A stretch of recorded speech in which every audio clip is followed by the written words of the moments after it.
ಬ್ಯಾಟಿ ಕೊಡ್ಲಿಕ್ಕೆ ಇಂಜೆಕ್ಷನ್ ಹೊಡಿಲಿಕ್ಕೆಲ್ಲ ಹೋಗ್ಬೇಕಂತಿಲ್ಲ, ಗೊಬ್ಬರ ಹಾಕಿ ಹೋಯ್ತು. ತುಂಬ ಅದ್ಭುತ ಸರ್. ಇಟ್ಟರೆ ಸಗಣಿಯಾದೆ, ತಟ್ಟಿದರೆ ಭರಣಿಯಾದೆ, ನೀನಾರಿಗಾದೆ ಎಲೆಮಾನವ ಅಂತ ಹೇಳಿದ ಹಾಗೆ ಎರಡು ಅದ್ಭುತವಾದಂಥ ದೇಶೀಯ ಚಿಂತನೆಯನ್ನು ಮುಂದಿಟ್ಟಿದ್ದೀರಿ ಸರ್ ನೀವು. ಅದಕ್ಕೆ ಮೊದಲನೇದಾಗಿ ನಾವು ಆಭಾರಿಯಾಗಿದ್ದೇವೆ. ನಾವು ಲಾಭ ಮತ್ತು ನಷ್ಟ ಇದನ್ನು ನೋಡುವ ದೃಷ್ಟಿಕೋನವೇ ಭಾರತೀಯರ ದೃಷ್ಟಿಕೋನ ಪಾಶ್ಚಾತ್ಯರ ದೃಷ್ಟಿಕೋನಕ್ಕಿಂತ ಬೇರೆ. ನಾವು ಯಾವುದನ್ನು ಬಿಸ್ನೆಸ್ ಆಗಿ ನೋಡಲಿಲ್ಲ, ವ್ಯವಹಾರವಾಗಿ ನೋಡಲಿಲ್ಲ. ಗೋ ಕುಟುಂಬ ಅದು ನಮ್ಮ ಸಂಸಾರ. ನಾವು ತಂದೆ ತಾಯಿಯನ್ನು ಸಾಕಿದ್ದಕ್ಕೇನು ಪ್ರಯೋಜನ, ತಂದೆ ತಾಯಿ ಮಕ್ಕಳನ್ನು ಸಾಕಿದ್ದಕ್ಕೇನು ಪ್ರಯೋಜನ ಅಂತ ಕೇಳುವ ಒಂದು ಎಕಾನಮಿಯಲ್ಲಿ ನಾವು ಬದುಕಿದವರು ಅಲ್ಲ, ಬೆಳೆದವರು ಅಲ್ಲ. ನಾವು ತಾಯಿ ತಂದೆಯನ್ನ ದೇವರು ಅಂತ ಕಂಡು, ಗೋವನ್ನು ದೇವರು ಅಂತ ಕಂಡು, ಪ್ರತಿ ಮನೆಯಲ್ಲಿ ಗೋವಿದ್ರೆ ಸಂಪತ್ತು ಅನ್ನುವ ನೆಲೆಯಿಂದ ಕಂಡ ಒಂದು ಚಿಂತನೆ. ನಾನು ಈ ಪ್ರಶ್ನೆಯನ್ನು ಕೇಳುವಾಗಿದ್ದ ಉದ್ದೇಶವೇ ಅದು. ಅಂದ್ರೆ ನಮ್ಮ ಚಿಂತನೆ ಮೊದಲು ಬದಲಾಗಬೇಕು. ವಸುದೈವ ಕುಟುಂಬಕಂ ಅಂತ ಹೇಳಿದ ಹಾಗೆ ಗೋವೇ ನಮ್ಮ ಕುಟುಂಬ ಅನ್ನುವಂಥದ್ದು, ಗೋಮೇವಂ ಸರ್ವಸ್ವಂ ಎನ್ನುವಂಥ ಒಂದು ಭಾವದಿಂದ ಗೋವಿನಿಂದ ಎಲ್ಲವೂ ಆಗುತ್ತದೆ, ಗೋವೇ ತಾಯಿ, ಗೋವೇ ತಂದೆ, ಗೋವೇ ಬಂಧು, ಗೋವಿನಿಂದಲೇ ಎಲ್ಲ ಲಭ್ಯ ಆಗುತ್ತದೆ ಅನ್ನುವಂಥ ಒಂದು ಚಿಂತನೆ ಮೊದಲು ನಮ್ಮಲ್ಲಿ ಹುಟ್ಟಿಕೊಳ್ಳಬೇಕು. ಅದು ಪ್ರಧಾನ. ಎರಡನೇ ಆಯಾಮ ಬಹಳ ಸೊಗಸಾಗಿ ಹೇಳಿದ್ರಿ ಸರ್. ಇಡೀ ಇವತ್ತಿನ ಪಾಶ್ಚಾತ್ಯ ಎಕನಾಮಿಯಲ್ಲಿ ಬ್ರೇಕ್ ಈವನ್ ಅಂತ ನಾವು ಕೇಳಲಿಕ್ಕೆ ಹೋದ್ರೆ, ಲಾಭ ನಷ್ಟಗಳ ತೂಕವನ್ನು ಮಾಡ್ಲಿಕ್ಕೆ ಹೋದ್ರೆ, ಆ ನೆಲೆಯಲ್ಲಿ ಕೂಡ ಕಪಿಲೆ ಗೋವು, ದೇಶಿ ಗೋವಿನ ಬಗ್ಗೆ ಬಹಳ ಸೊಗಸಾಗಿ ಹೇಳಿದ್ರಿ. ಒಂದು 10 ಲೀಟರ್ ಕೊಡುವುದಕ್ಕೂ ಇಲ್ಲೊಂದು 2-3 ಲೀಟರ್ ಕೊಡುವುದಕ್ಕೂ ಅದರ ಟ್ರೀಟ್ಮೆಂಟ್ ಚಿಕಿತ್ಸಾದಿ ವೆಚ್ಚಗಳು, ಅದರ ಕಪಿಲೆ ಗೋವಿನ ಅಥವಾ ದೇಶಿ ಗೋವಿನ ಟ್ರೀಟ್ಮೆಂಟ್ ವೆಚ್ಚಗಳು, ಈ ನೆಲೆಯಿಂದ ಯೋಚಿಸಿದ್ರೆ ನಾವು ಆರ್ಥಿಕವಾಗಿ ಎಕನಾಮಿಕಲಿ ಕೂಡ ಗೋವು ಸಾಕುವುದು, ದೇಶಿ ತಳಿಯನ್ನು ಸಾಕುವುದು ಲಾಭದಾಯಕವೇ ಅನ್ನೋದನ್ನ ತುಂಬಾ ಸೊಗಸಾಗಿ, ತುಂಬಾ ಸುಂದರವಾಗಿ ಹೇಳಿದ್ರಿ. ಒಂದು ತಾವು ಹೇಳಿದ ಕಿವಿ ಮಾತು ನನಗೆ ತುಂಬಾ ಅಪ್ಯಾಯಮಾನ ಅಂತ ಅನ್ನಿಸಿತು. ಯಾವುದೋ ಒಂದು ಹೈಬ್ರಿಡ್ ನಾಯಿಯನ್ನು ತಂದು ಮನೆಯೊಳಗಿಟ್ಟುಕೊಂಡು ಸಾಕ್ತಾ ಇರುವುದಕ್ಕಿಂತ ಒಂದು ದೇಶಿ ಗೋವನ್ನು ಸಾಕೋದ್ರಿಂದ ನಮಗೂ ಲಾಭ, ಸಮಾಜಕ್ಕೂ ಲಾಭ, ಒಂದು ಪರಿಸರಕ್ಕೂ ವಾತಾವರಣಕ್ಕೂ ಕೂಡ ತುಂಬಾ ಲಾಭ ಆಗ್ತದೆ ಅಂತ. ದುರಂತ ಅಂದ್ರೆ ಪ್ರತಿ ಊರಿನಲ್ಲೂ ದೊಡ್ಡ ದೊಡ್ಡ ಸಿಟಿಗಳಲ್ಲಿ 4-5 ಪೆಟ್ ಶಾಪ್ಗಳಿರ್ತದೆ. ಯಾವ ಪೆಟ್ ಶಾಪಿನಲ್ಲಿ ಗೋವಿಗೆ ಬೇಕಾದ್ದು ಯಾವುದು ಸಿಕ್ಕುವುದಿಲ್ಲ. ಆದರೆ ನಾವು ಪೆಟ್ಟುಗಳ ಪೈಕಿಯಲ್ಲಿ ಗೋವನ್ನ ಬಿಟ್ಟು ಬಹಳ ದೂರ ಬಂದಿದ್ದೇವೆ. ಹಾಗಾಗಿ ನಮ್ಮ ಈ ಕರಾವಳಿಯ ಭಾಷೆಯಲ್ಲಿ ಹೇಳಬೇಕು ಅಂತ ಹೇಳಿದ್ರೆ ಪೆಟ್ಟುಗಳ ಸಂಖ್ಯೆಯಲ್ಲಿ ನಮಗೆ ಗೋವು ಇಲ್ಲ. ಹಾಗಾಗಿ ನಾವೆಲ್ಲ ಪೆಟ್ಟು ಕಮ್ಮಿಗಳಾಗಿದ್ದೇವೆ. ಅದು ಅನಿವಾರ್ಯ, ಏನು ಮಾಡ್ಲಿಕ್ಕೆ ಸಾಧ್ಯ ಇಲ್ಲ. ಈಗ ಪೂಜ್ಯರನ್ನ ಪ್ರಶ್ನೆ ಮಾಡ್ತಾ ಇದ್ದೇನೆ ಮತ್ತೊಮ್ಮೆ. ನಾವು ಗೋ ಉತ್ಪನ್ನ ಅಂತ ಹೇಳುವಾಗ ನಮಗೆ ಪ್ರಧಾನವಾಗಿ ಹಾಲು, ಮೊಸರು, ಬೆಣ್ಣೆ, ತುಪ್ಪ ಇದಕ್ಕೆ ಸೀಮಿತ ಆಗ್ತದೆ. ಸ್ವಲ್ಪ ಎಲ್ಲಿಯೋ ಗೋವಿನ ಗೋಮೂತ್ರವೋ, ಗೋಮಯ ಇತ್ಯಾದಿಗಳನ್ನ ಕಾಣುತ್ತೇವೆ. ಆದರೆ ಒಂದು ಗೋಶಾಲೆ, ಒಂದು ಗೋವನ್ನು ಸಾಕುವುದು ಅಥವಾ ಒಂದು ಗೋವಿನಿಂದ ನಾವು ಒಂದು ಬದುಕು, ಗೋ ಕುಟುಂಬ ಅಂತ ಹೇಳುವಾಗ ಈ ಗೋವಿನ ಉತ್ಪನ್ನಗಳ ಬಗ್ಗೆ ತಾವು ಯಾವುದರ ಬಗ್ಗೆ ಪ್ರಧಾನವಾಗಿ ಗೋ ಉತ್ಪನ್ನ ಅಂತ ಕೆಲಸ ಮಾಡಿದ್ದೀರಿ? ಗೋ ಉತ್ಪನ್ನಗಳನ್ನು ಹೇಗೆ ನಾವು ಪ್ರಯೋಜನಕ್ಕಾಗಿ, ನಮ್ಮ ಪ್ರಯೋಜನಕ್ಕೋ ಸಮಾಜದ ಪ್ರಯೋಜನಕ್ಕೋ ಹೇಗೆ ಬಳಸಬಹುದು ಅನ್ನೋ ಬಗ್ಗೆ, ಗೋ ಉತ್ಪನ್ನಗಳ ಬಗ್ಗೆ ಸ್ವಲ್ಪ ತಿಳಿಸ್ಕೊಡಿ. ನಮ್ಮ ಲೆಕ್ಕದಲ್ಲಿ ನೀವು ಹೇಳಿದ ಹಾಗೆ ಗೋವಿನ ಹಾಲು 3rd ಪ್ರಾಡಕ್ಟ್, ಅದು ಫಸ್ಟ್ ಪ್ರಾಡಕ್ಟ್ ಅಲ್ಲ. ಸರಿ ಸರ್. ಅದು ನಾವು ಕುಡಿಬೇಕು, ಅದು ಮಾರ್ಲಿಕ್ಕೆ ಅಲ್ಲ. ಯಾಕೆಂದ್ರೆ ಭಗವಂತನು ಅದನ್ನು ಮಾರುವುದನ್ನು ನಿಷಿದ್ಧ ಮಾಡಿದ್ದಾನೆ. ಸರಿ. ಕೋಲನ್ನು ಅಡ್ಡ ಕಟ್ಟಿ ತುಪ್ಪವನ್ನು ಮಾರಬಹುದು ಅಂತ ಇದೆ. ಆದ್ರಿಂದ ಇಲ್ಲಿ ನಾವು ಗೋವಿನ ಹಾಲಿಗಿಂತ ಒಬ್ಬ ಮನೆಯಲ್ಲಿ ಒಬ್ಬ ರೈತ ಗೋವನ್ನು ಸಾಕಬೇಕಾದ್ರೆ ಹಾಲಿಗೆ ನಾವು ಸಿಟಿಯಲ್ಲಿ ಆದ್ರೆ 100 ರೂಪಾಯಿ ಸಿಗಬಹುದು. ಆದ್ರೆ ಹಳ್ಳಿಗಳಲ್ಲಿ ಅದು ಸಿಗುವುದಿಲ್ಲ, 30 ರೂಪಾಯಿ 40 ರೂಪಾಯಿ. ಅದರ ಬದಲು ನಾವು ಶಾಸ್ತ್ರನೂ ಅದೇ ಹೇಳಿದ್ದಾರೆ, ಭೀಷ್ಮಾಚಾರ್ಯರು ಗೋಮಯ ವಸತೆ ಲಕ್ಷ್ಮಿ ಅಂತ ಹೇಳಿದೆ. ಲಕ್ಷ್ಮಿಯು ಯಾವುದರಲ್ಲಿದೆ ಅಂದ್ರೆ ಗೋಮಯದಲ್ಲಿದೆ. ಅದರಿಂದ ಗೋವಿನ ಗೋಮಯ ಮತ್ತು ಗೋಮೂತ್ರ ಇದನ್ನು ನಾವು ಒಂದಷ್ಟು ಉತ್ಪನ್ನಗಳನ್ನು ಮಾಡಬಹುದು. ಕೃಷಿಗಳಿಗೆ ಮಾಡಬಹುದು ಅಥವಾ ಜನರಿಗೆ ಪೂಜೆಗೆ ಬೇರೆ ಬೇರೆ ರೀತಿಯಲ್ಲಿ ಮೆಡಿಸಿನಲ್ ಇದರಲ್ಲಿ ಸಹ ಮಾಡಬಹುದು. ಹಾಗೆ ಸುಮಾರು ಒಂದು 150-200 ಪ್ರಕಾರದ ಉತ್ಪನ್ನಗಳನ್ನು ಗೋಮೂತ್ರ ಮತ್ತು ಗೋಮಯಗಳಿಂದ ಮಾಡಬಹುದು.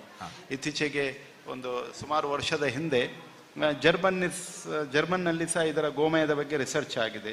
ಅವರು ಹೇಳುವ ಪ್ರಕಾರ ಗೋಮಯದಲ್ಲಿ ತಾಜಾ ಗೋಮಯ ಏನಿದೆ, ಫ್ರೆಶ್ ಕೌಡಂಗ್, ಅದರಲ್ಲಿ 24.11 ಆಕ್ಸಿಜನ್ ಇದೆ ಅಂತ, ಪ್ರಾಣವಾಯು. ಅದೇ ಡ್ರೈ ಆದ್ರೆ 10% ಜಾಸ್ತಿ ಆಗ್ತದೆ. ಅದು ಭಸ್ಮ ಆದ್ರೆ ಅದರಲ್ಲಿ ಇನ್ನೂ 10% ಜಾಸ್ತಿ ಆಗ್ತದೆ. ಅದಕ್ಕೆ ಹಿಮಾಲಯದಲ್ಲಿ ಸಾಧುಗಳು ಸಹ ಭಸ್ಮವನ್ನು ಲೇಪನ ಮಾಡ್ತಾರೆ. ಇಲ್ಲಿ ನೀವು ಹೇಳಿದ್ರಿ ಈಗ, ಇಟ್ಟರೆ ಸೆಗಣಿ ಆದೆ, ತಟ್ಟಿದರೆ ಕುರುಳಾದೆ, ಮತ್ತೆ ಸುಟ್ಟರೆ ನುಸುಲಿಗೆ ವಿಭೂತಿ ಆದೆ, ಹಾಗೆ ಅದರಲ್ಲಿ ಆಕ್ಸಿಜನ್ ಇದ್ದ ಕಾರಣ ಮೂಲ ಅದೇ. ಅದಕ್ಕೆ ನಮ್ಮಲ್ಲಿ ಆಂಟಿ ಬ್ಯಾಕ್ಟೀರಿಯಾ ಇರಲಿ ಅಥವಾ ಆಂಟಿ ವೈರಸ್ ಇರಲಿ, ಆಂಟಿ ಫಂಗಲ್ ಗುಣ ಎಲ್ಲ ಅದರಲ್ಲಿ ಇದೆ. ಅದು ರಿಸರ್ಚ್ ತುಂಬಾ ಆಗಿದೆ, ಸೈಂಟಿಫಿಕ್ಲಿ ಇದಾಗಿದೆ. ನಾವು ಸಹ ಬೇಕಾದ್ರೆ ಅದನ್ನು ತೋರಿಸಿ ಕೊಡ್ಬೋದು. ಈಗ ಅದರಿಂದ ನಾವು ಒಂದಷ್ಟು ಉತ್ಪನ್ನಗಳನ್ನು ಮಾಡಬಹುದು. ಈಗ ನಾವು ಟ್ರೈನಿಂಗ್ ಕೊಡ್ತೇವೆ, ತುಂಬಾ ಸಾವಿರಾರು ಜನರಿಗೆ ನಾವು ಟ್ರೈನಿಂಗ್ ಕೊಟ್ಟಿದ್ದೇವೆ ಹಳ್ಳಿಗಳಲ್ಲಿ, ರೈತರಿಗೆ. ಸ್ಪೆಷಲಿ ಗೋವನ್ನು ಉಳಿಸಬೇಕಾದ್ರೆ ರೈತರು ಉಳಿಸಬೇಕು. ಸರಿ, ಗೋಶಾಲೆಗಳಲ್ಲಿ ಈಗ ಏನು ಗೋಶಾಲೆ ನಾವು ಮಾಡ್ತೇವೆ ಅದೊಂದು ಪರ್ಯಾಯ ವ್ಯವಸ್ಥೆ ಅಷ್ಟೇ. ರೈತರು ಗೋವನ್ನು ಉಳಿಸಿದ್ರೆ ಗೋ ಉಳಿತದೆ, ನ್ಯಾಚುರಲ್ ಆಗಿ, ಪ್ರಾಕೃತಿಕವಾಗಿ ಗೋವು ಮತ್ತೆ ಕೃಷಿ ಒಂದಕ್ಕೊಂದಿರಬೇಕು. ಗೋವು ಕೃಷಿಯಲ್ಲಿ ಇದ್ರೆ ಕೃಷಿ ಇದ್ದು ಗೋವು ಇಲ್ಲದೆ ಕೃಷಿ ಇಲ್ಲ, ಕೃಷಿ ಇಲ್ಲದೆ ಗೋವಿಲ್ಲ, ಗೋವಿಲ್ಲದೆ ಕೃಷಿ. ಅದಕ್ಕೆ ಕೃಷ್ಣ ಬಲರಾಮ ಒಬ್ಬರು ಹಲದರ ಅಂತ ನೇಗಿಲನ್ನು ಇಟ್ಕೊಂಡು ಒಬ್ಬ ಗೋವನ್ನು ಹಿಡ್ಕೊಂಡು ಕೃಷ್ಣ ಬಲರಾಮರು ಅದನ್ನು ತೋರಿಸಿಕೊಟ್ಟು ಅದ್ವೈತವನ್ನು ತೋರಿಸಿದ. ಹೌದು. ಹಾಗೆ ಇಲ್ಲಿ ಕೃಷಿ ಗೋರಕ್ಷೆ, ಇದು ಎರಡು, ಕೃಷಿ ಗೋರಕ್ಷ ವಾಣಿಜ್ಯಂ ಅಂತ ಭಗವದ್ಗೀತೆ. ಹಾಗೆ ಕೃಷಿಗೆ ಗೋಮಯವನ್ನು ಬಳಸಬೇಕು. ಈಗ ಕೃಷಿಗೆ ಮಾಡಿ ಉಳಿಸಿದ್ದನ್ನು ನೀವು ಒಂದಷ್ಟು ಧೂಪಗಳನ್ನು ಮಾಡಬಹುದು. ಈಗ ಉದಾಹರಣೆಗೆ ಅಗರಬತ್ತಿ ಅಂತ ಹೇಳ್ತಾರೆ. ಅಗರಬತ್ತಿ ಯಾರು ಪುರೋಹಿತರು ಅಗರಬತ್ತಿಂ ಸಮರ್ಪಯಾಮಿ ಅಂತ ಯಾರು ಹೇಳಿಲ್ಲ, ಧೂಪಂ ಸಮರ್ಪಯಾಮಿ ಅಂತ ಹೇಳ್ತಾರೆ. ಅದೇ ಧೂಪ ಏನಿದೆ, ಆ ಧೂಪದ ಹೊಗೆಯಲ್ಲಿ ಧೂಪದಲ್ಲಿ ಹಾಕಿರುವಂತ ಏನೇನು ಗಿಡಮೂಲಿಕೆಗಳಿವೆ ಅದರಲ್ಲಿ ಒಂದಷ್ಟು ಆಕ್ಸಿಜನ್ ಕ್ರಿಯೇಟ್ ಇದೆ. ಧೂಪ ಉರಿಸುವುದು ಅದಕ್ಕೆ ಆಕ್ಸಿಜನ್, ಪ್ರಾಣವಾಯು ಅಂತ ವನಸ್ಪತಿ ಉತ್ಪನ್ನ ಅಂತಲೇ ನಾವು ಹೇಳುತ್ತೇವೆ. ಹಾಗೆ ಅಲ್ಲಿ ಗೋಮಯದಲ್ಲಿ ಒಟ್ಟಿಗೆ ನಾವು ಧೂಪವನ್ನು ಮಾಡಿದ್ರೆ ಆ ಅಗರಬತ್ತಿಯನ್ನು ನಿಲ್ಲಿಸಬಹುದು. ಅಗರಬತ್ತಿಯಲ್ಲಿರುವಂಥದ್ದು ಅದು ಬಿದಿರಿನ ಕಡ್ಡಿ. ಹೌದು, ಅದು ಬಿದಿರಿನ ಕಡ್ಡಿ. ಯಾಕೆ ಅದು ಸೀದಾ ಉರಿತದೆ ಅಂತ ಹೇಳಿದ್ರೆ ಎಲ್ರಿಗೂ ಗೊತ್ತಿದ್ದ ಹಾಗೆ ಅದು 24 hours ಆಕ್ಸಿಜನ್ ಕೊಡ್ತದೆ. ಅದು ಕಾರ್ಬನ್ ಎಲ್ಲಿ ಒಳಗಡೆ ಪಚನ ಮಾಡ್ತದೆ, ಅದಕ್ಕೆ ಅದು ಸೀದಾ ಹೋಗ್ತದೆ. ಅದು ಉರಿಸಿದಾಗ ಉರಿತದೆ, ಅದು ಪ್ರಕೃತಿಗೆ ಹಾನಿ. ಅದರಲ್ಲಿ ಒಂದಷ್ಟು ಕೆಮಿಕಲ್ ಹಾಕ್ತಾರೆ. ಇವತ್ತು ನೋಡಿ 49,000 ಕೋಟಿ ರೂಪಾಯಿ ಬಿಸ್ನೆಸ್ ಅಂತೆ ಅಗರಬತ್ತಿ ಭಾರತದಲ್ಲಿ. ಅದರಲ್ಲಿ ಬಿದಿರು ಎಲ್ಲ ಬರುವುದು ಚೈನಾ ಅಥವಾ ಬೇರೆ ಬೇರೆ ಕಡೆಯಿಂದ ಇಲ್ಲಿ ಬರ್ತದೆ.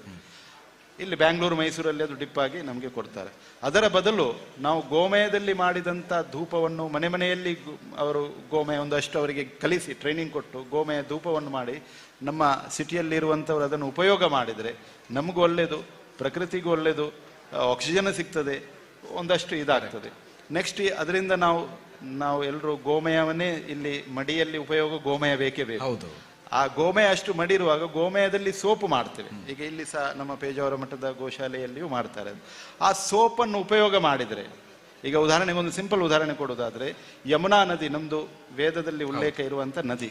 ಆ ನದಿ ಡೆಡ್ ರಿವರ್ ಆಗಿದೆ, ಅದಕ್ಕೆ ಆಂದೋಲನ ಮಾಡ್ತಾ ಇದ್ದಾರೆ. ನಾವು ಸಹ ಆಂದೋಲನ ಇದಕ್ಕೆ ಯಾಕೆ ಅದು ಡೆಡ್ ರಿವರ್ ಆಯ್ತು ಅಂತ ಹೇಳಿದ್ರೆ, ಅದು ಬರುವಾಗ ಸುಮಾರು ಹಥಿನಿಕುಂಡ ತನಕ ಸರಿ ಇರ್ತದೆ. ಡೆಲ್ಲಿ ಮಧ್ಯದಲ್ಲಿ ಬರುವಾಗ ಅದು ಹಾಲಾಗ್ತದೆ. ಯಾಕೆ ಹಾಲಾಗಿದೆ ಅಂತ ಹೇಳಿದ್ರೆ, ಜನರು ದಿನಾಲು ಒಂದಷ್ಟು ಸೋಪ್ ಉಪಯೋಗ ಮಾಡ್ತಾರೆ, ಕೆಮಿಕಲ್ ಪೇಸ್ಟ್ ಉಪಯೋಗ ಮಾಡ್ತಾರೆ, ಡಿಟರ್ಜೆಂಟ್ ಉಪಯೋಗ ಮಾಡ್ತಾರೆ, ಮತ್ತೆ ಅದು ಮುಖಕ್ಕೆ ಹಾಕಿಕೊಳ್ಳುವಂತೆ ಫೇಸ್ ಕ್ರೀಮ್ಗಳು, ಸೌಂದರ್ಯ ವರ್ಧಕಗಳು, ಇದನ್ನೆಲ್ಲ ಉಪಯೋಗ ಮಾಡಿ ಅದನ್ನು ಮಾಡ್ಲಿಕ್ಕೆ ಒಂದಷ್ಟು ಕಂಪನಿಗಳು ಅದೆಲ್ಲ ಆ ನದಿಗೆ ಹೋಗಿ ನದಿಯಲ್ಲಿರುವಂತ ಎಲ್ಲ ನೀರು ಅದರಲ್ಲಿರುವಂತ ಏನು ಜೀವಾಣುಗಳಿವೆ, ಇದು ಕಚ್ಚುವ ಅಂದ್ರೆ ಏನು ಹೇಳ್ತಾರೆ ಅದಕ್ಕೆ, ಕಚ್ಚುವ ಅಂದ್ರೆ ಆಮೆ. ಇದು ನಾವು ಮೊದಲು ವೃಂದಾವನದಲ್ಲಿ ನೋಡುವಾಗ ನದಿಯಲ್ಲಿ ಆಮೆ ಎಲ್ಲ ಇತ್ತು, ಈಗ ಆಮೆನೂ ಇಲ್ಲ, ಅಷ್ಟು ಕುಲಷಿತವಾಗಿದೆ, ಜಲಚರಗಳು ಕಷ್ಟ ಆಗಿದೆ. ಅದರ ಬದಲು ಸಿಟಿಯವರು ಇದನ್ನು ಉಪಯೋಗ ಮಾಡಿದರೆ, ಗೋಮಯದಲ್ಲಿ ಮಾಡಿದಂತ ಸೋಪ್ ಇರಲಿ, ದಂತ ಮಂಜನ.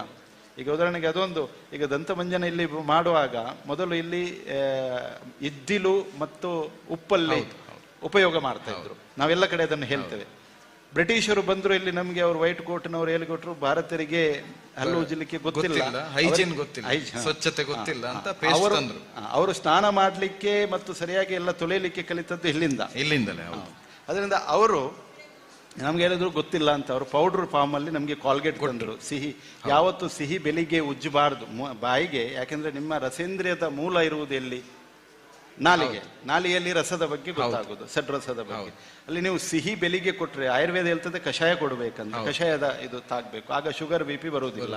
ಇದು ನೀವು ಬೆಳಿಗ್ಗೆ ಎದ್ದು ನೀವು ಸಕ್ರೀಮ್ ಹಾಕಿದಂತ ಕಾಲ್ಗೇಟ್ ಅನ್ನು ಕೊಟ್ರೆ ಅದು ಶುಗರ್ 100% ಎಲ್ಲ ಇಂದ್ರಿಯಗಳು ಜಾಗೃತಿ ಆಗ್ತದೆ. ಆದರೆ ಅದರ ಬದಲು ದಂತ ಮಂಜನ ಅಂತ ನಾವು ಮಾಡಿದ್ರೆ, ಗೋಮಯದಲ್ಲಿ ನೀವು ಭಸ್ಮ ಮಾಡಿ, ಕಪ್ಪು ಭಸ್ಮ ಮಾಡಿ, ಇದ್ದಿಲು ಭಸ್ಮ ಮಾಡಿ, ಮತ್ತೆ ಅದರ ಒಟ್ಟಿಗೆ ಸುಮಾರು ಗಿಡಮೂಲಿಕೆಗಳನ್ನು ಹಾಕಿ ಒಂದಷ್ಟು ಉಪ್ಪುಗಳನ್ನು ಹಾಕಿ ಮಾಡಿದರೆ ಅದು ಮಂಜನ ಯೂಸ್ ಮಾಡ್ಬೋದು, ಪ್ರಕೃತಿಗೆ ಒಳ್ಳೆಯದು. ಮತ್ತೆ ಇನ್ನೊಂದು ಏನಂದ್ರೆ, ಅಲ್ಲಿ ನಿಮಗೆ ಈಗ ಅವರೇ ಹೇಳಲಿಕ್ಕೆ ಶುರು ಮಾಡಿದ್ದಾರೆ, ಯಾರು ನಮ್ಮ ಟಿವಿಯವರೇ ನಿಮ್ಮ ಕಾಲ್ಗೇಟ್ ಅಲ್ಲಿ ಉಪ್ಪಿದೆಯಾ, ನಿಮ್ಮ ಕಾಲ್ಗೇಟ್ ಅಲ್ಲಿ ಹಾಗೆ ಇಂಥ ಉತ್ಪನ್ನಗಳನ್ನು ರೈತರು ಮಾಡಿ ರೈತರಿಗೆ ನಾವು ಕಲಿಸಿ, ನಮ್ಮ ಗೋಶಾಲೆ ನಾವು ಫ್ರೀಯಾಗಿ ಕಲಿಸ್ತಾ ಇರ್ತೇವೆ. ಯಾರಾದರೂ ಬಂದರೆ ನಾವು ಟ್ರೈನಿಂಗ್ ಕೊಡ್ತೇವೆ. ಅಲ್ಲಿ ಕಲಿತು ಅವರು ಒಂದಷ್ಟು ಉತ್ಪನ್ನಗಳನ್ನು ಪೂಜೆಗೆ ಇರಲಿ, ಶರೀರಕ್ಕೆ ಇರಲಿ, ಪಂಚಗವ್ಯ ಘೃತ ಇರಲಿ. ಪಂಚಗವ್ಯ ಘೃತ ಮಾಡಿದರೆ 3000-4000 ಲೀಟರ್ಗೆ ತುಪ್ಪ ಹೋಗ್ತದೆ. ಮಜ್ಜಿಗೆಯಿಂದ ನೀವು ತಕ್ರಾರಿಷ್ಟ ಅಂತ ಮಾಡಬಹುದು. ಹೊಟ್ಟೆಗೆ ತಕ್ರಾರಿಷ್ಟದಷ್ಟು ಉತ್ತಮ ಔಷಧಿ ಸಂಗ್ರಹಣೆ ರೋಗ, ಈಗ IBS ರೋಗ ಬರ್ತದೆ, ಹೆಚ್ಚಿನವರಿಗೆ ಕರುಳಿನ ಕ್ಯಾನ್ಸರ್ ಬರ್ತದೆ, ಅದಕ್ಕೆಲ್ಲ ನಂಬರ್ 1 ಔಷಧಿ ಭೋಜನಮಂತೆ ತಕ್ರಂ ಪಿಪೇತ್. ದೇವಲೋಕದಲ್ಲಿ ಇಲ್ಲದೆ ಇರೋದು ಅಂತ ಒಂದು ಹೇಳ್ತೇವೆ. ಶಕ್ರನಿಗೆ ತಕ್ರ ಇಲ್ಲ, ಸಕ್ರಂ ತಕ್ರಸ್ಯ ದುರ್ಲಭ. ಹಾಗೆ ಇಲ್ಲಿ ಆ ಗೋಮೂತ್ರವನ್ನು ನೀವು ಡೈಲಿ ಮನೆಗೆ ಹಾಕಬಹುದು, ಸಿಂಪಡಿಸಬಹುದು, ಅಥವಾ ನಿಮ್ಮ ಶರೀರಕ್ಕೆ ಲೇಪನ ಮಾಡಬಹುದು. ಅದರ ನಂತರ ಎಷ್ಟೋ ಪ್ರಕಾರದ ಚರ್ಮದ ರೋಗ ಹೋಗ್ತದೆ. ಕೃಷಿಗೆ ನೀವು ಬೇರೆ ಬೇರೆ ರೀತಿಯ ಅದರಲ್ಲಿ ಫರ್ಟಿಲೈಸರ್ ಅಥವಾ ಪೆಸ್ಟಿಸೈಡ್ ಮಾಡಬಹುದು. ಅದಕ್ಕೆ ಎಷ್ಟೋ ಪ್ರಕಾರದ ಕೀಟಾಣುಗಳನ್ನು ಕೊಲ್ಲಬಹುದು ಅಂತ ಸುಮಾರು 32 ಪ್ರಕಾರದ ಕಾಂಪೋಸ್ಟ್ ನಾವು ಮಾಡಿ ತೋರಿಸ್ತೇವೆ. 15 ಪ್ರಕಾರದ ಪೆಸ್ಟಿಸೈಡ್ ನಾವು ಮಾಡಿ ಇದು ಮಾಡ್ಬೋದು ಅಂತ ತುಂಬ ಅನೇಕ ಉತ್ಪನ್ನಗಳನ್ನು ನಾವು ಅದರಲ್ಲಿ ತೋರಿಸ್ಬೋದು. ಅದರಿಂದ ಗೋವನ್ನು ಆರಾಮದಲ್ಲಿ ರಕ್ಷಣೆ ಮಾಡ್ಬೋದು. ಸಿಟಿಯಲ್ಲಿ ಈಗ ನಮ್ಮ ಪ್ರೊಫೆಸರ್ ಪ್ರತೀಕ್ ಅಂತ ಇದ್ದಾರೆ, ಅವರು ಮನೆಯಲ್ಲಿ ಒಂದು ಸಣ್ಣ ಇಲ್ಲಿಯ ಮನೆ ಹೊರದು ಅವರು ಈಗ ಒಂದು ದನ ಮತ್ತು ಒಂದು ಹೋರಿ ಇದೆ ಅವರ ಮನೆಯಲ್ಲಿ. ಹಾಗೆ ಅವರ ಕಾಲೇಜಿನಲ್ಲಿರುವಂಥ ಇಲ್ಲಿ MIT ಕಾಲೇಜಲ್ಲಿ ಇವರನ್ನು ನೋಡಿ ಇನ್ನೂ 3-4 ಮಂದಿ ಸಾಕ್ತಾ ಇದ್ದಾರೆ. ಮನೆಯಲ್ಲಿ ಅವರು ಗೋಮಯದನ ತಿಲಕ ಹಾಕುವುದು, ಗೋಮಯ ಹಾಕಿ ಸ್ನಾನ ಮಾಡುವುದು ಡೈಲಿ. ಮನೆಯಲ್ಲಿ ಅವರ ತಾಯಿ ಸಹ ಗೋವು ಬಂದರೆ, ಕೆಲವು ಗೋವುಗಳಲ್ಲಿ ಬರ್ತದೆ, ಈಗ ಮನೆ ಒಳಗಡೆ ಬಂದು ಅದಕ್ಕೆಲ್ಲ ಇದಿಟ್ಟು ಒಂದು ಆನಂದಮಯ ಜೀವನ ಆಗ್ತದೆ. ಗೋವು ಸಾಕುವುದರಲ್ಲಿ ಏನು ಇದಿಲ್ಲ. ಈಗ ನಾವು ಎಷ್ಟೋ ಗೋಶಾಲೆ ನೋಡಿದ್ದೇವೆ. ನನ್ನ ಜೀವನದಲ್ಲಿ ನಾವು ವಿದೌಟ್ ಎನಿ ಡೊನೇಷನ್ ನಾವು ಗೋಶಾಲೆ ಮಾಡಿದ್ದೇವೆ. ಗೋವನ್ನು ನಾವು ಸಾಕುವುದಲ್ಲ, ಗೋವು ನಮ್ಮನ್ನು ಸಾಕುತ್ತದೆ. ಗೋವು ಇಲ್ಲದಿದ್ದರೆ ನಾವು ಇಲ್ಲ, ನಾವಿಲ್ಲದಿದ್ರೆ ಗೋವು ಇರ್ತದೆ. ಯಾಕೆಂದ್ರೆ ನಾವು ಏನು ತಿಂತೇವೆ ಅದು ಗೋವು ತಿನ್ನುವುದಿಲ್ಲ. ಗೋವು ಪ್ರಕೃತಿಯಲ್ಲಿ ಬೇಕಾದಷ್ಟು ಇದೆ, ನಾವು ಅದನ್ನು ಬಿಟ್ಟು ಕೊಡಬೇಕು. ಇವತ್ತು ನಾವು ಗೋಚರ ಭೂಮಿಯನ್ನೆಲ್ಲ ಗುಳುಂ ಮಾಡಿದ್ದೇವೆ, ಅದನ್ನು ಬಿಟ್ಟು ಕೊಡಬೇಕು. ಬಿಟ್ಟು ಕೊಡದಿದ್ರೆ ನಮಗೂ ನಾಶ, ಪ್ರಕೃತಿಯೂ ನಾಶ. ಅದರಿಂದ ಗೋವನ್ನು ಸಾಕಲಿಕ್ಕೆ ರೈತರು ಒಳ್ಳೆ ಮಾಧ್ಯಮ. ರೈತರಿಗೆ ಒಂದಷ್ಟು ಟ್ರೈನಿಂಗ್ ಕೊಟ್ಟರೆ ಆ ಪ್ರಾಡಕ್ಟ್ ಏನಿದೆ ಅದು ಸಿಟಿಯವರು. ನನ್ನದೊಂದು ವಿಶೇಷ ಎಲ್ಲರ ಹತ್ರ ಪ್ರಾರ್ಥನೆ ಏನಂದರೆ, ಪ್ರತಿಯೊಬ್ಬರು ಕೃಷ್ಣನ ಈ ಪರ್ಯಾಯದಲ್ಲಿ ಕೃಷ್ಣನ ಇದರಲ್ಲಿ ಮುಂದೆ ಒಂದು ಸಂಕಲ್ಪ ಮಾಡಬೇಕು. ನಾವು ಇವತ್ತಿನಿಂದ ಗೋ ಸೇವಕರಾಗ್ತೇವೆ, ಗೋವ್ರತಧಾರಿ ಆಗ್ತೇವೆ, ಗೋವಿನ ಉತ್ಪನ್ನಗಳನ್ನೇ ಬಳಸ್ತೇವೆ. ದಂತಮಂಜನ ಇರಲಿ, ಧೂಪ ಇರಲಿ, ಅಥವಾ ಗೋಮೂತ್ರ ಇರಲಿ, ಪ್ರತಿದಿನ ಗೋವಿನ ಇದು ಮಾಡಿ, ಆಗ ಗೋ ಉಳಿಸಿದ ಪುಣ್ಯ ಸಿಗ್ತದೆ. ವಿದೇಶಿ ಕಂಪನಿಗಳನ್ನು ಓಡಿಸ್ಬೇಕಂತ ನಾವು ಓಡಿಸೋ ಪ್ರಶ್ನೆ ಇಲ್ಲ, ಆದರೆ ಅದು ಅದರಷ್ಟಕ್ಕೆ ನಷ್ಟ ಆಗ್ತದೆ. ಒಂದಷ್ಟು ಈಗ 49,000 ಕೋಟಿ ಅಂದರೆ ಸಾಮಾನ್ಯ ಅಲ್ಲ ಅದು ಒಂದು ಉತ್ಪನ್ನದಿಂದ. ಪೇಸ್ಟ್ ಕಂಪನಿಗಳದು 15,000 ಕೋಟಿಗಿಂತ ಮೇಲೆ ಇದೆ. ಎಲ್ಲರೂ ಒಂದು 100 ಕೋಟಿ ಜನ ಆದರೂ ಸೋಪು ಬಳಸ್ತಾರೆ. ಅವರೆಲ್ಲರೂ ಗೋಮಯದ ಸೋಪು ಬಳಸಿದ್ರೆ ಅವರಿಗೆ ಒಳ್ಳೆಯದು, ಪ್ರಕೃತಿಗೆ ಒಳ್ಳೆಯದು, ಗೋ ಉಳಿತದೆ, ರೈತರ ಆರ್ಥಿಕತೆ ಒಳ್ಳೆದಾಗ್ತದೆ. ಈ ರೀತಿ ನಾವು ಒಂದು ಆಂದೋಲನ ಮಾಡಿದ್ರೆ ರೈತರು ಸಾಕಬಹುದು ಗೋ. ಅದಕ್ಕೆ ಎಲ್ಲರೂ ಸಿಟಿಯವರು ಮತ್ತು ರೈತರು ಒಟ್ಟಿಗೆ ಆಗ್ಬೇಕು. ಒಟ್ಟಿಗೆ ಆದ್ರೆ ಗೋವು ಆರಾಮದಲ್ಲಿ, ಗೋವು ಸಾಕುದು ದೊಡ್ಡ ವಿಷಯ ಅಲ್ಲ. ಮತ್ತೆ ನೀವು ಆಂದೋಲನ ಮಾಡಿ ಅದು ಮಾಡಿ ಏನು ಮಾಡ್ಲಿಕ್ಕೆ, ಆಂದೋಲನ ಮಾಡಬೇಕಾ, ನಾವು ಆಚರಣೆಯಲ್ಲಿ ಇಟ್ಕೊಳ್ಬೇಕು. ನಾವು ಅದನ್ನೇ ಉಪಯೋಗ ಮಾಡೋದು. ತಿಲಕ ಹಾಕುದು ಹೊಸತಲ್ಲ. ಕೃಷ್ಣನು ಪೂತನಿಯನ್ನು ಸಂಹಾರ ಮಾಡಿದಾಗ ಗೋಮಯದಲ್ಲಿ ಗೋಮೂತ್ರ ಸ್ನಾಪ ಇತ್ತು, ಗೋಮೂತ್ರದಲ್ಲಿ ಸ್ನಾನ ಮಾಡಿದ್ದು, ಅದು ಹೊಸತೇನಲ್ಲ. ಮಾಡರ್ನ್ ಸೈನ್ಸ್ ಅದನ್ನು ಒಪ್ತಾ ಇದೆ. ನಾವು ಬೇಕಾದ್ರೆಲ್ಲ ಕೊನೆಗೆ ಅದನ್ನು ತೋರಿಸಿಕೊಡ್ತೇವೆ, ಅದರ ಪವರ್ ಎಷ್ಟು ಇದೆ ಅಂತ. ಅದ್ಭುತವಾಗಿ ಹೇಳಿದ್ರಿ. ಕೃಷಿ ಮತ್ತು ಗೋವು ಒಂದಕ್ಕೊಂದು ಸಂಬಂಧ, ಒಟ್ಟಿಗೆ ಇರುವಂಥದ್ದು ಅಂತ ಒಂದು ರಿಸರ್ಚ್ ಕೂಡ ಹೇಳ್ತದೆ. ಅದರಲ್ಲಿಯೂ ದೇಶಿ ತಳಿ, ಇವರು ಹೇಳಿದಾಗೆ ಅದು ನಾಗನ ಒಂದು ಆಕೃತಿ ಅಂತ. ಗೋವು ಎಲ್ಲೆಲ್ಲಿ ಪಾದ ಊರಿ ಹೋಗ್ತದೋ ಆ ಜಾಗ ನೀರನ್ನು ಶೇಖರಿಸಿ ಇಡ್ಲಿಕ್ಕೆ ತುಂಬ ಯೋಗ್ಯವಾಗುತ್ತದೆ ಭೂಮಿ ಅಂತ. ಅಂದ್ರೆ ಫರ್ಟಿಲೈಸ್ ಆಗಲಿಕ್ಕೆ ಆ ಜಾಗಗಳು ತುಂಬ ಪ್ರಶಸ್ತ ಅಂತ. ಆದ್ರಿಂದ ಗೋ ನಡೆದಂತಹ ಜಾಗಗಳಲ್ಲಿ ಕೃಷಿ ಬಹಳ ಚೆನ್ನಾಗಾಗ್ತಂತೆ. ಅದರಿಂದ ನಾವು ಹಿಂದೆ ನೆಲವನ್ನ ಉಳ್ಬೇಕಾದ್ರೆ ಗೋವಿನ ಮೂಲಕವೇ ಯಾಕೆ ಉಳ್ತಾ ಇತ್ತು ಅಂದ್ರೆ, ಗೋ ನಡೆದಷ್ಟು ಅದು ಫಲವತ್ತಾಗ್ತಾ ಇತ್ತು ಅಂತ. ಇನ್ನೊಂದು ತುಂಬಾ ಸುಂದರವಾದ ಮಾತು ಕ್ಷೀರದಾಗಿ, ನೀವು ಆಗ ಒಂದು ಪ್ರಾಸಂಗಿಕವಾಗಿ ಹೇಳಿದ್ರಿ, ನಾಯಿಯದ್ದೋ ಒಂಟೆಯದ್ದೋ ಕುರಿಯದ್ದೋ ಎಲ್ಲವೂ ಸಸ್ತನಿಗಳು ಹಾಲು ಕೊಟ್ಟರು ಕೂಡ ಗೋವಿನ ಹಾಲಿಗಿರುವಂತ ಮಾನ್ಯತೆ ಅಥವಾ ಅದು ನಮಗೆ ಒಗ್ಗಿಕೊಳ್ಳುವಷ್ಟು ಬೇರೆ ಯಾವುದು ಒಗ್ಗೋದಿಲ್ಲ ಅಂತ ಎಲ್ಲ ಒಂದು ರಿಸರ್ಚ್ನಲ್ಲೇ ಓದಿದ ಇದು. ಉಳಿದ ಯಾವ ಪ್ರಾಣಿಗಳ ಬೆನ್ನ ಮೇಲೂ ಇಲ್ಲದೆ ಇರುವಂತಹ ಒಂದು ವಿಶಿಷ್ಟವಾದ ಗ್ರಂಥಿ ಗೋವಿನ ಬೆನ್ನ ಮೇಲೆ ಇರ್ತದಂತೆ. ಅದಕ್ಕೆ ಸುವರ್ಣಕ್ಷಾರ ಗ್ರಂಥಿ ಅಂತ ನೀವಾಗ ಹೇಳಿದ್ರಿ. ಸೂರ್ಯನ ಬೆಳಕು ಬೀಳುವಾಗ ಅದು ಸುವರ್ಣ ಕಾಂತಿಯನ್ನು ಪಡೆಯುತ್ತದೆ ಕಪಿಲೆ ಅಂತ, ಪ್ರಾಯಶಃ ಅದನ್ನು ಕಂಡೇ ಹೇಳಿರಬೇಕು. ಆ ಸುವರ್ಣಕ್ಷಾರ ಗ್ರಂಥಿ ಸೂರ್ಯ ಮತ್ತು ಚಂದ್ರನ ಕಿರಣಗಳಲ್ಲಿರುವಂತಹ ಔಷಧೀಯ ಗುಣಗಳನ್ನು ಹೀರಿಕೊಂಡು ಅದನ್ನು ಹಾಲಾಗಿ ಪರಿವರ್ತಿಸ್ತದೆ. ಆದ್ರಿಂದ ಆ ಕ್ಷಾರದಿಂದ ಹುಟ್ಟಿದ್ರಿಂದ ಅದಕ್ಕೆ ಕ್ಷೀರ ಅಂತ ಒಂದು ವ್ಯಾಖ್ಯಾನವನ್ನು ಕೂಡ ಕೊಡ್ತಾರೆ. ಉಳಿದ ಯಾವ ಒಂಟೆ ಹಾಲನ್ನೋ ಅಥವಾ ಕುರಿಯ ಹಾಲನ್ನೋ ಅಥವಾ ನಾಯಿ ಹಾಲನ್ನೋ ನಾವು ಕ್ಷೀರ ಅಂತ ಕರೆಯಲ್ಲ, ಗೋಕ್ಷೀರ ಅಂತ, ಗೋವನ್ನು ಕ್ಷೀರ ಅಂತ ಗುರುತಿಸ್ತೇವೆ. ಹಾಗಾಗಿ ಅದರಲ್ಲಿ ತುಂಬ ಔಷಧೀಯ ಗುಣಗಳು ಇರೋದ್ರಿಂದ ಅದು ನಮಗೆ ಟಾನಿಕ್, ನಮಗೆ ಜೀವಾಮೃತವಾಗಿ ಜೀವಜಲವಾಗಿ ಕಾಣಿಸಿಕೊಳ್ಳುತ್ತದೆ. ತುಂಬ ಸುಂದರವಾಗಿ ಸೊಗಸಾಗಿ ಹೇಳಿದ್ರಿ. ಪ್ರಾಯಶಃ ನಾವು ಇಬ್ಬರು ಅದ್ಭುತ ಸಂಪನ್ಮೂಲ ವ್ಯಕ್ತಿಗಳನ್ನು ಜೊತೆಗಿಟ್ಟುಕೊಂಡು ಸಂವಾದವನ್ನು 1 ಗಂಟೆಗೆ ಇಳಿಸೋದು ಬಹಳ ಕಷ್ಟ. ಈಗಲೇ ನಾವು 1 ಗಂಟೆ ಅವಧಿಯನ್ನ ಪೂರೈಸ್ತಾ ಇದ್ದೇವೆ. ಪ್ರಾಯಶಃ ನಮ್ಮ ಗಡುವು, ನಮ್ಮ ಸಂವಾದದ ಅವಧಿ ಮುಗೀತಾ ಬಂತು ಅಂತ ಕಾಣ್ತದೆ. ನಾನೊಂದು 3 ಪ್ರಶ್ನೆಗಳನ್ನಾದರೂ ಕೇಳಬಹುದು ಅಂತ ಒಂದು ಆಸೆಯಲ್ಲಿದ್ದೆ. ಆದರೆ 2 ಪ್ರಶ್ನೆಗಳಲ್ಲಿ ಅದನ್ನು ಮುಗಿಸಬೇಕಾದ ಅನಿವಾರ್ಯತೆ ಬಂದಿದೆ. ಕೊನೆಯಲ್ಲಿ ಮುಗಿಸುವ ಮೊದಲು ಒಂದು 5 ನಿಮಿಷದ ಅವಧಿಯಲ್ಲಿ ನಾನು ಭಕ್ತಿಭೂಷಣ ಶ್ರೀಗಳಲ್ಲಿ ಕೇಳ್ಕೊಳ್ತಾ ಇದ್ದೇನೆ. ನೀವು ಆಗೊಂದು ಮಾತಿಗೆ ಹೇಳಿದ್ರಿ, ಪ್ರತೀಕ್, ಗೋವನ್ನು ಸಾಕಿದ ಪ್ರೊಫೆಸರ್ ಪ್ರತೀಕ್. ಇದು ಪ್ರಾಯಶಃ ಗೋ ಪ್ರತೀಕ, ಗೋವಿನ ಪ್ರತೀಕವಾಗಿ ಅವರು, ನಿಮ್ಮ ಗೋ ಪ್ರೇಮದ ಪ್ರತೀಕವಾಗಿ ಅವರು ಕಾಣಿಸ್ಕೊಳ್ತಾರೆ. ನೀವು ಹೇಳಿದ್ರಿ, ನಾವು ಪ್ರಾಯೋಗಿಕವಾಗಿ ಬೇಕಾದ್ರೆ ತೋರಿಸ್ತೇವೆ ಗೋ ಉತ್ಪನ್ನಗಳನ್ನು, ಗೋಮಯವನ್ನು, ಗೋ ಮೂತ್ರವನ್ನು, ಗೋವಿನ ಉತ್ಪನ್ನಗಳಿಂದ ಹೇಗೆ ನಮ್ಮಲ್ಲಿ ಒಂದು ವ್ಯತ್ಯಾಸ ಕಾಣುತ್ತದೆ ಸೈಂಟಿಫಿಕ್ ಆಗಿ, ವೈಜ್ಞಾನಿಕ. ಎಲ್ಲವನ್ನೂ ನಾವು ವೈಜ್ಞಾನಿಕ ವೆಸ್ಟರ್ನ್ ಗೇಟಲ್ಲಿ ಪಾಸ್ ಆಗದೇ ಇದ್ರೆ ನಮ್ಮ ಸಂಸ್ಕೃತಿಗೆ ಮೌಲ್ಯ ಇಲ್ಲ ಅನ್ನುವ ಭ್ರಮೆಗೆ ನಾವು ಬಂದು ನಿಂತಿದ್ದೇವೆ. ನಮಗೊಂದು ಪಾಸ್ಪೋರ್ಟ್ ವೆಸ್ಟರ್ನ್ ಕಲ್ಚರ್ ಕೊಡಬೇಕು. ನಾವು ತೋರಣ ಕಟ್ಟೋದು ಯಾಕೆ ಅನ್ನೋದಕ್ಕೆ ವೆಸ್ಟರ್ನ್ ಸೈನ್ಸ್ ನಮಗೊಂದು ಉತ್ತರ ಕೊಟ್ಟರೆ ಮಾತ್ರ ಅದಕ್ಕೆ ಮೌಲ್ಯ, ಇಲ್ಲದಿದ್ರೆ ಇಲ್ಲ ಅನ್ನುವ ಭ್ರಮೆ, ಆ ಒಂದು ಇಲ್ಯೂಷನರಿ ವರ್ಡ್ಗೆ ನಾವು ಬಂದು ನಿಂತಿದ್ದೇವೆ.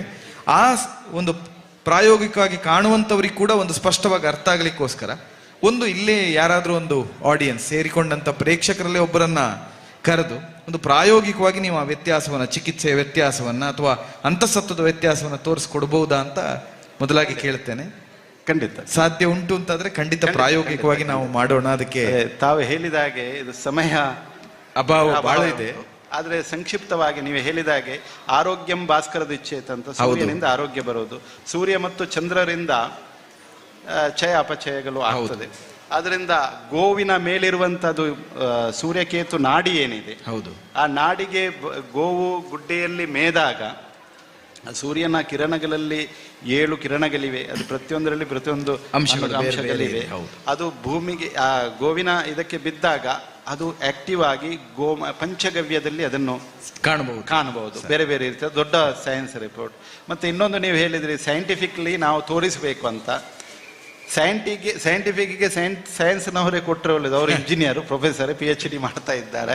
ಅದೇ ನಾನು ಪ್ರತೀಕ್ ಹತ್ರ ಹೇಳ್ತೇನೆ, ಅದೊಂದು ಮಿಷಿನ್ ಇದೆ, ಇದು ಸೈಂಟಿಸ್ಟ್ನವರು ಮಾಡೋ. ನಾವಂತೂ ಶಾಸ್ತ್ರದಲ್ಲಿ ಗುರು ಹಿರಿಯರುಗಳಿಂದ ತಿಳಿದು ಅದರ ಒಟ್ಟಿಗೆ ಇದ್ದು ಪ್ರಾಕ್ಟಿಕಲ್ ನೋಡಿದವರು.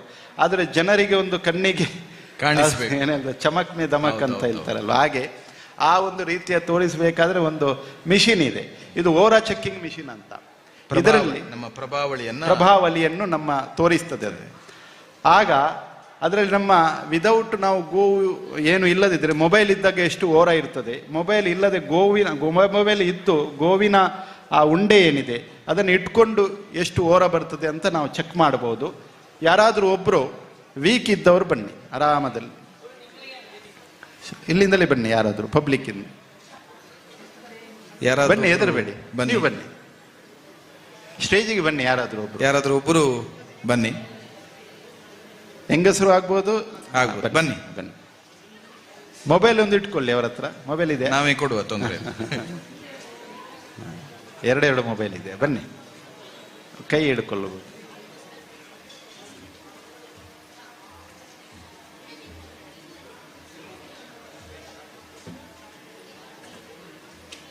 ಸ್ವಲ್ಪ ಈಚೆ ಬನ್ನಿ, ಅಲ್ಲೇ ನೋಡಿ, ಇಲ್ಲಿ ಬನ್ನಿ, ಎದುರು ಸ್ವಲ್ಪ ಇಲ್ಲಿ.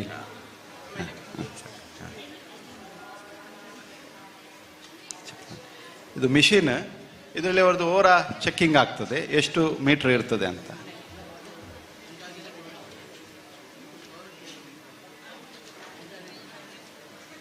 ಬೇರೆ ಬೇರೆ ರೀತಿಯಲ್ಲಿ ನಾವು ಪರೀಕ್ಷೆ ಮಾಡಬಹುದು. ಅದೇ ಸಮಯದ ಅಭಾವದಿಂದ ನಾವು ನೋಡಿ ಇಷ್ಟು ದೂರದಲ್ಲಿ ಇದೆ ಅದು. ಅವ್ರ ಹತ್ರ 2 ಮೊಬೈಲ್ ಇದೆ, ಒಂದು ಮಾರ್ಕ್ ಇಟ್ಟಿದ್ದಾರೆ. ಇನ್ನು ಅವರಿಗೆ ಗೋಮಯ ಕೊಡಿ, ಅದು ಇರಲಿ, ಮೊಬೈಲ್ ಇರಲಿ, ಮೊಬೈಲ್ ಇದ್ದು ನೋಡುವ ಅಲ್ವಾ? ಹೌದು, ಪ್ರಭಾವಳಿ ಬರೀ ಕಣ್ಣಿಗೆ ಕಾಣಲ್ಲ, ಅದರಿಂದ ಅದರಲ್ಲಿ ನಾವು ಮಿಷಿನ್ ನೋಡಬಹುದಾ? ಮಿಷಿನ್ ಇಂದ ಮೆಷರ್ ಮಾಡ್ತಾ ಇದ್ದೀವಿ. ಒಂದು ಗೋಮಯ ಕೊಡಿ, ಗೋಮಯ ಪ್ಲಾಸ್ಟಿಕ್ ತೆಗೀರಿ, ಗೋಮಯ ಸ್ವಲ್ಪ ಅವರ ಕೈಯಲ್ಲಿ ಕೊಡಿ. ಇರಲಿ, ಪ್ಲಾಸ್ಟಿಕ್ ತೊಂದರೆ ಇಲ್ಲ.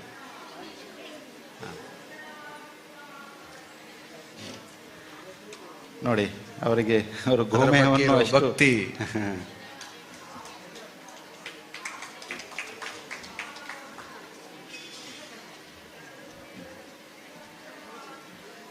ನೋಡಿ ಎಷ್ಟು ಮುಂದೆ ಹೋಯ್ತು ಅದರದ್ದು. ನೋಡಿ ಇಷ್ಟು ಡಬಲ್ ಆಯ್ತು, ಆಲ್ಮೋಸ್ಟ್ ಡಬಲ್ ಆಗಿದೆ. ಅದರಲ್ಲಿ ಮೊಬೈಲ್ ಅಲ್ಲಿ ಕೈಯಲ್ಲಿ ಇದ್ದು ಆಲ್ಮೋಸ್ಟ್ ಡಬಲ್ ಆಯ್ತು, ಡಬಲ್ ಆಗಿದೆ.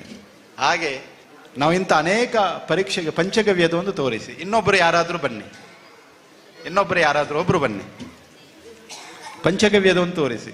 ಪಂಚಗವ್ಯದಲ್ಲಿ ಎಷ್ಟು ಮಹತ್ವ ಇದೆ ಅಂತ ಹೇಳಲಿಕ್ಕೆ ಸಮಯ ಇಲ್ಲ.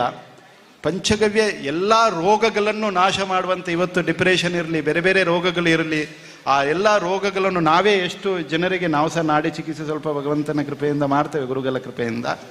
ಎಷ್ಟೋ ಕ್ಯಾನ್ಸರ್ ಪೇಷಂಟ್, ಡಿಪ್ರೆಷನ್ ಪೇಷಂಟ್ ಅಥವಾ ಇದು ಫಿಟ್ಸ್ ಪೇಷಂಟಿಗೆ ಪಂಚಗವ್ಯ ಅತ್ಯುತ್ತಮ ಔಷಧಿ. ಅದರಿಂದ ಎಲ್ಲ ನಮ್ಮ ಧಾರ್ಮಿಕ ಆಚರಣೆಗಳು ಕೂಡ ಪುಣ್ಯದಲ್ಲಿ ಪಂಚಗವ್ಯದಿಂದಲೇ ಪ್ರಾರಂಭ ಆಗುತ್ತದೆ. ಅದಕ್ಕೆ ನಾವೊಂದು ಪಂಚಗವ್ಯದ ಒಂದು 30 ml ಬಾಟಲ್ಸ್ ಮಾಡಿದ್ದೇವೆ, ಪ್ರತಿಯೊಬ್ಬರು ಪಂಚಗವ್ಯ ಕುಡೀಲಿ ಅಂತ. ಆ ಪಂಚಗವ್ಯದ ಮಹತ್ವ ನೋಡಿ. ಈಗ ಇನ್ನೊಮ್ಮೆ ಅವರನ್ನು ಪರೀಕ್ಷೆ ಮಾಡುವ. ಮೊಬೈಲ್ ಒಂದು ಕೊಡಿ ಅವರ ಕೈಯಲ್ಲಿ.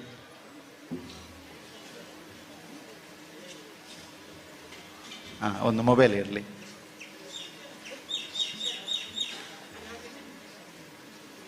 ಪಂಚಗವ್ಯ ಒಂದು ನೋಡಿ. ಅದಕ್ಕೆ ಕೃಷ್ಣನಿಗೆ ಪೂತನಿಯನ್ನು ಸಂಹಾರ ಮಾಡಿದಾಗ ತಿಲಕದಲ್ಲಿ, ಗೋಮಯದಲ್ಲಿ 12 ತಿಲಕ, 12 ತಿಲಕವನ್ನು ಹಾಕಿದ್ರು. ಗೋಮೂತ್ರದಿಂದ ಸ್ನಾನ ಮಾಡಿದ್ದಾರೆ ಅಂತ ಇದೆ. ಸ್ವಲ್ಪ ಅವರ ಬಾಯಿಗೆ ಪಂಚಗವ್ಯ ಹಾಕಿ ಅಥವಾ ಕೈಗೆ ಪಂಚಗವ್ಯ ಹಾಕಿ ಹಾಕಿ ಹಾಕಿ ಕೈಯಲ್ಲಿ ಪಂಚಗವ್ಯ ಮುಟ್ಟಿದೆ.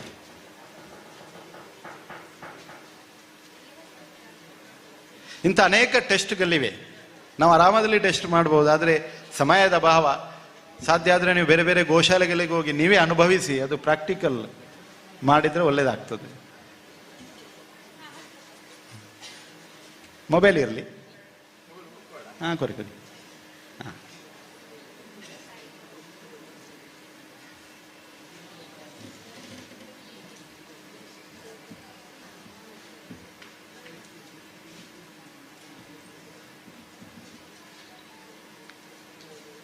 ನೋಡಿ ಪಂಚಗವ್ಯ ಇನ್ನೂ ಅದರಲ್ಲಿ 5 ವಸ್ತುಗಳಿವೆ. ಆದ್ದರಿಂದ ನೀವೀಗ ಪ್ರಾಕ್ಟಿಕಲ್ ನೋಡಿದ್ರಿ. ಇನ್ನಷ್ಟು ಬೇಕಾದರೆ ಕೆಲವು ಗೋಶಾಲೆಗಳಿಗೆ ಹೋಗಿ ಗೋವುಗಳ ಒಟ್ಟಿಗೆ ಇರಿ ಅಂತ ಹೇಳ್ತಾ, ಜಾಸ್ತಿ ಹೇಳಲಿಕ್ಕೆ ಏನು ಸಮಯ ಇಲ್ಲ. ಗೋವಿನ ಮಹಿಮೆ ಇಲ್ಲದ್ರೆ ಕೃಷ್ಣನೇ ಗೋಪಾಲನಾಗಿ ಬರ್ತಾ ಇರಲಿಲ್ಲ. ಗೋವನ್ನು ಇದು ಅದರ ಮಹಿಮೆ ಹೇಳಿದ್ರೆ ಅದಷ್ಟು ನಮಗೆ ಅದು ನಮ್ದು ಪುಣ್ಯ. ನಾವು ಧನ್ಯವಾದ ಹೇಳ್ತೇವೆ ನಮ್ಮ ಪರ್ಯಾಯ ಖಂಡಿತ. ಒಳ್ಳೆ ಇದು ಅವಕಾಶ ಕೊಟ್ಟಿದ್ರಿ. ನಮ್ಮ ವಾಣಿಯನ್ನು ನಮ್ಮನ್ನು ಶುದ್ಧ ಮಾಡಲಿಕ್ಕೆ ಉಡುಪಿಗೆ ಕರೆಸಿದ್ದಕ್ಕೆ ಧನ್ಯವಾದಗಳು. ಪ್ರಕಾಶ್ ಶೆಟ್ಟಿ ಕೂಡ ಅನಂತ ಧನ್ಯವಾದಗಳು. ನಿಮ್ಮೊಟ್ಟಿಗೆ ಇಡೀ ದಿವಸ ಗೋವಿನೊಟ್ಟಿಗೆ ಕಳೆಯುವವರು, ಕಪಿಲೆ ಗೋವಿನೊಟ್ಟಿಗಿದ್ದು ಗೋವಿನಿಂದ ಪುನೀತರಾದವರು, ಗೋಪ್ರಕಾಶರಾದವರು. ನಿಮ್ಮಿಬ್ಬರೊಟ್ಟಿಗೆ ಪ್ರಾಯಶಃ ಗೋವಿನ ಬಗ್ಗೆ ಮಾತಾಡ್ತಾ ತೊಡಗಿದ್ರೆ ಒಂದು ಸರಣಿಯಾಗಿ ಸಂವಾದ ಒಂದು 24 ಗಂಟೆ ಕಳೆದ್ರೂ ಗೋವಿನ ಬಗ್ಗೆ ಮಾಹಿತಿಯನ್ನ ಪಡೆದು ಮುಗಿಲಿಕ್ಕೆ ಸಾಧ್ಯ ಇಲ್ಲ. ಒಂದು ಅರ್ಥದಲ್ಲಿ ಗೋವು ಕೂಡ ಅಕ್ಷಯ ಸಂಪತ್ತು, ಕ್ಷಯವಾಗದ ಒಂದು ಅಕ್ಷಯ ಸಂಪತ್ತು. ಗೋವಿನ ಜ್ಞಾನ ಕೂಡ ಅಕ್ಷಯ ಸಂಪತ್ತು, ಅಕ್ಷಯ ಜ್ಞಾನ. ಆದರೆ ನಾವು ಒಂದು ಸೀಮಿತ ಅದರಲ್ಲಿ ಗೋವಿನ ಬಗ್ಗೆ ಒಂದು ಅಭಿರುಚಿಯನ್ನು ಹುಟ್ಟಿಸುವುದು. ಗೋ ಕುಟುಂಬ, ಗೋವಿನೊಟ್ಟಿಗೆ ನಾವು ಕುಟುಂಬಸ್ಥರಾಗಬೇಕು ಅನ್ನೋ ಒಂದು ಸಣ್ಣ ಅಪೇಕ್ಷೆ, ಆಸೆ ಹುಟ್ಟಿದ್ರೆ ಈ ಸಂವಾದ ಸಾರ್ಥಕ ಅಂತ ಭಾವಿಸ್ತಾ, ಇನ್ನೊಂದು ವಿಶೇಷ, ಎಲ್ಲರೂ ಗೋ ಅಂತ ಕೊಳ್ಳಿದ್ರೆ ಶ್ರೀಕೃಷ್ಣನನ್ನು ಮಾತ್ರ ನೆನಪು ಮಾಡ್ತಾರೆ. ಆದ್ರೆ ಶಿವನ ವಾಹನ ನಂದಿ, ದುರ್ಗೆ, ಗೋ ಒಟ್ಟಿಗಿರುವುದು. ಸೊ ಎಲ್ಲಿ ಗೋ ಮತ್ತೆ ದನ ಮತ್ತೆ ಹೋರಿ ಇರುತ್ತೆ, ಅಲ್ಲಿ ಶಿವಶಕ್ತಿಗಳು ಇರುತ್ತೆ ಅಂತೇಳಿ ನಾನು ಈ ಪ್ರಸಂಗದಲ್ಲಿ ಒಂದು ಹೇಳ ಬಯಸ್ತೇನೆ. ಯಾಕೆಂದ್ರೆ ಜನರೆಲ್ಲ ಹೋರಿ ಅಂತ ಕೇಳಿದ್ರೆ ಬೇಡ ಹೋರಿ ಅಂತ, ಅದು ಹಾಗಿಲ್ಲ. ಹೋರಿ ಎಲ್ಲಿ ಇರ್ತದ, ಅಲ್ಲೆಲ್ಲಿ ಯಾವ ಊರಲ್ಲಿ ಆ ಹೋರಿ ಪ್ರಸನ್ನವಾಗಿರ್ತದ, ಆ ಊರಲ್ಲಿ ಅಭಿವೃದ್ಧಿ ಇರುತ್ತೆ, ಅಲ್ಲಿ ಶಿವಶಕ್ತಿಗಳ ಅನುಗ್ರಹ ಇರುತ್ತೆ ಅಂತ ಹೇಳ ಬಯಸ್ತೇನೆ ನಾನು. ಜನರು ಇದನ್ನು ಒಬ್ಸರ್ವ್ ಮಾಡಿದರೆ ಎಲ್ಲರಿಗೆ ಅದರ ಇದರ ದೊಡ್ಡ ಕಥೆ, ಅದನ್ನು ತುಂಬ ಹೇಳ್ಬೋದಿತ್ತು, ಸಮಯ ಅವಕಾಶ ಇಲ್ಲ. ಆದರೆ ಇದರ ಬಗ್ಗೆ ನೀವು ಕೂತ್ಕೊಂಡು ಆಲೋಚನೆ ಮಾಡಿದರೆ ನಿಮ್ಗೆ ಎಲ್ಲರಿಗೂ ಗೊತ್ತಾಗುತ್ತೆ. ಸೊ ಶಿವಶಕ್ತಿಗಳ ಸಂಪೂರ್ಣ ಅನುಗ್ರಹ ಬೇಕಾದರೆ ಈ ಗೋವುಗಳಲ್ಲಿ ದನ ಮತ್ತು ಹೋರಿಯ ಅನುಗ್ರಹ ಇಬ್ಬರದು ಬೇಕಾಗ್ತದೆ. ಸೊ ಅದ್ಭುತ ಸರ್, ತುಂಬಾ ಸತ್ಯವಾದ ಹೇಳಿದ್ದೀರಿ. ನಮ್ಮ ಶಾಸ್ತ್ರಗಳು ಕೂಡ ಧರ್ಮವನ್ನ ಅಥವಾ ಯುಗ ಧರ್ಮವನ್ನ ಗೋ ಪ್ರತೀಕವಾಗಿ, ನಾವು ಗೋವಿನ 4 ಪಾದಗಳು ಧರ್ಮ, ಕೃತಯುಗದಲ್ಲಿ, ತ್ರೇತಯುಗದಲ್ಲಿ 3, ದ್ವಾಪರದಲ್ಲಿ 2, ಕಲಿಯುಗದಲ್ಲಿ 1 ಅಂತ ಗೋ ಸ್ವರೂಪದಿಂದ ಧರ್ಮವನ್ನು ಕಾಣುತ್ತೇವೆ.